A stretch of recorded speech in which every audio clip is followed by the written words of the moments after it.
আমি সংক্ষেপে দুই তিনটি কথা বলি। আমি বলি কি যে বর্তমান সরকারকে একটা ভূতে ধরেছে। এটা হলো শেখ হাসিনার ভূত। যেই ভূত শেখ হাসিনাকে ধরেছিল, শেখ হাসিনা বিতাড়িত হওয়ার পর থেকে সেই ভূত এখন বর্তমান বিএনপির ঘাড়ে সওয়ার হয়েছে। ভূতটা হলো জনগণকে অপমান করার ভূত। শেখ হাসিনার 15 বছরের শাসনামলকে যদি খুব সংক্ষেপে বর্ণনা করা হয়, তাহলে সেটা ছিল এদেশের জনগণকে নিয়ে উপহাস করা, জনগণকে যখন তখন যেভাবে ইচ্ছা সেভাবে অপমান করা। শেখ হাসিনা বাংলাদেশের মানুষকে শুনিয়েছিল নতুন এক গণতন্ত্রের সংজ্ঞা, উন্নয়নের গণতন্ত্র। জনগণের মতামত লাগবে না, তিনি পদ্মা সেতু আর মেট্রো রেল দিয়ে গণতন্ত্র বাস্তবায়ন করেছিলেন। এভাবে সর্বশেষ শেখ হাসিনার পতনের কফিনে সর্বশেষ যে পেরেকটা ঠুকেছিল, সেটাও ছিল জনগণকে অপমান করার এক ভয়াবহ বিভৎস দৃষ্টান্ত। বলেছিল বাংলাদেশের 4 কোটি ছাত্র জনতাকে রাজাকারের নাতিপুতি। ভুলে যাওয়ার কথা নয়, আমার দেশের আত্মমর্যাদা সম্পন্ন 4 কোটি ছাত্র জনতা সেদিন রাতের অন্ধকারে বেরিয়ে এসে বলেছিল, আমি কে তুমি কে। এত তাড়াতাড়ি ভুলে গেলেন জনগণকে অপমান করার পরিণাম। সেই শেখ হাসিনার জনগণকে অপমান করার ভূত এসে সওয়ার হয়েছে এখন বিএনপির কাঁধে। এই জন্য বিএনপির পক্ষ থেকে একবার জনগণের সার্বভৌমত্বের প্যারালাল এনে দাঁড় করানো হয় তাদের 2/3 সংসদের এই সার্বভৌমত্বকে। এখানে সংসদে দাঁড়িয়ে গোটা জাতিকে মূর্খ সাব্যস্ত করা হয়। বলেন নাই উনি যে এদেশের জনগণ তারা যে গণভোটে ভোট দিয়েছে, না বুঝে ভোট দিয়েছে। গোটা দেশের জনগণকে মূর্খ সাব্যস্ত করেন, এরপরে উনি মাস্টার সাজেন এই মূর্খ জনগণকে বোঝানোর জন্য। উনি মাস্টার সেজে এদেশের সংসদের 300 সদস্যকে আর এই 300 সদস্য যারা গোটা দেশের জনগণের প্রতিনিধিত্ব করে তাদেরকে সংবিধান পড়ান মাস্টার সেজে। দাম্ভিকতার একটা সীমা থাকা উচিত। আপনারা জনগণকে অপমান করছেন। এই ভূত আসলে আপনাদের ঘাড়ের নতুন ভূত না, এটা শেখ হাসিনার ঘাড়ে সওয়ার হওয়া সেই পুরাতন ভূত আপনাদের কাছে এসেছে। আল্লামা সাঈদী রহমতুল্লাহ আলাইহির একটা খুব আলোচিত দৃষ্টান্তর কথা বলে আলোচনা শেষ করছি। ওই যে একটা আপনার বন্টনের গল্প শুনিয়েছিলেন না, যে সিংহ, গাধা আর শ্রীগাল মিলে একটা শিকার করেছে।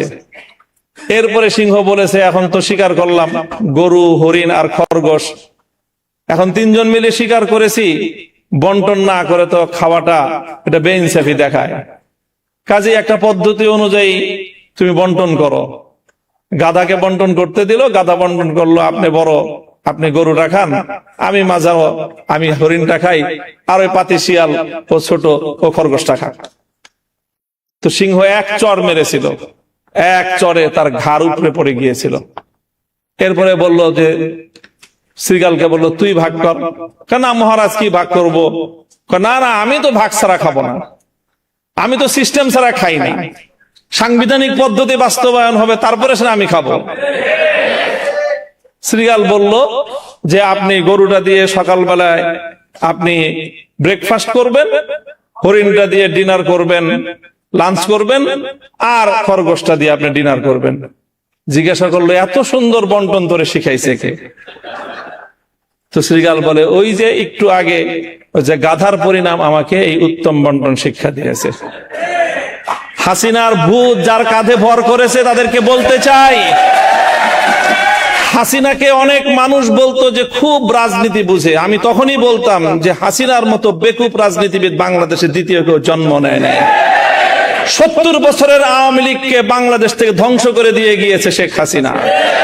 শেখ হাসিনা গাধার মতো ভূমিকা পালন করতে গিয়ে সীমান্তের অপর প্রান্তে গিয়ে পড়েছে।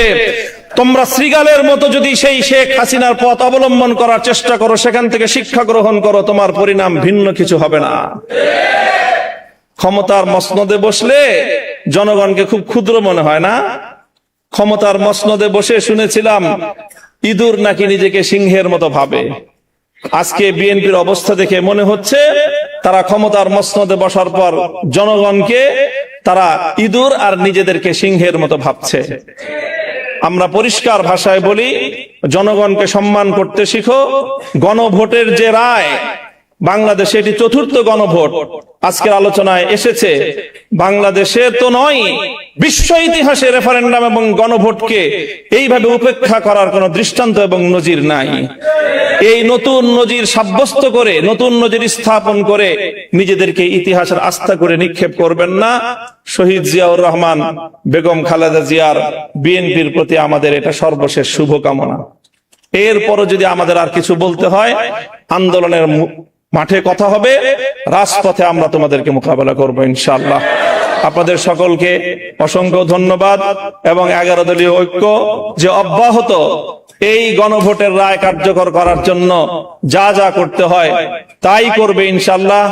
11 দলীয় ঐক্যের শরিক দল বাংলাদেশ খেলাফত মজলিস ইতিমধ্যে আগামী 24শে এপ্রিল সোহরাওয়ার্দী উদ্যানে গণসমাবেশের ডাক দিয়েছে। এভাবে পর্যায়ক্রমে আমরা ইনশাআল্লাহ এই গণভোটের রায় কার্যকর করে ঘরে ফিরব। সকলকে সেই আন্দোলনের পথে থাকার উদাত্ত আহ্বান জানিয়ে বক্তব্য শেষ করছি। আসসালামু আলাইকুম ওয়া রাহমাতুল্লাহ। সুবহানাল্লাহি ওয়া বিহামদিহি, সুবহানাকাল্লাহুম্মা ওয়া বিহামদিক, আশহাদু আল্লা ইলাহা ইল্লা আনতা আস্তাগফিরুকা ওয়া আতুবু ইলাইক। সুবহানা রাব্বিকা রাব্বিল ইজ্জাতি আম্মা ইয়াসিফুন ওয়া সালামুন আলাল মুরসালিন, আলহামদুলিল্লাহি রাব্বিল আলামিন।